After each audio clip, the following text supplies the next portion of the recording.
تسلیم کر لیا۔ ہمارا یہ وطن اور پرچم ہمارے جان باز غازیوں کی علامت ہے۔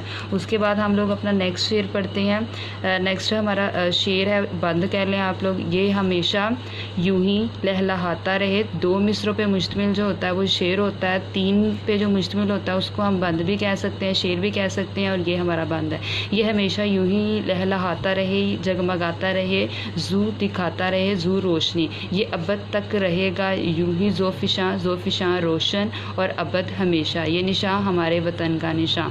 تو اس کی تشریح ہم لوگ کریں گے۔ اس آخری شعر میں، آخری بند میں جو شاعر ہیں وہ کہتے ہیں کہ اور اپنے پیارے وطن پاکستان کی سلامتی کے لیے دعا کرتے ہوئے کہتے ہیں کہ اے اللہ ہمارا جو قومی پرچم ہے یہ سدا لہلہاتا رہے اور اس پر بنا چاند ستارہ اپنی چمک دمک دکھاتا رہے اور اپنی روشنی بکھیرتا رہے۔ ہمارے بزرگوں نے اس وطن عزیز کو حاصل کرنے کے لیے لاکھوں قربانیاں دی اور یہ وطن اور اس کا پرچم قیامت تک اپنی روشنی اور عظمت دکھاتا رہے گا۔ اس پرچم کی روشنی کی بدولت اہل وطن کے دل بھی منور ہیں۔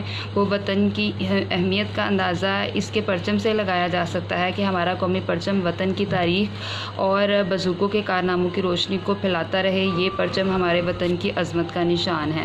اس کے ساتھ ہی آپ لوگوں نے اس کا مرکزی خیال کر لینا ہے۔ تو اس کے مرکزی خیال میں یہ ہوگا، ہمارا قومی پرچم ہماری عظمت رفتہ کو بیان کرتا ہے۔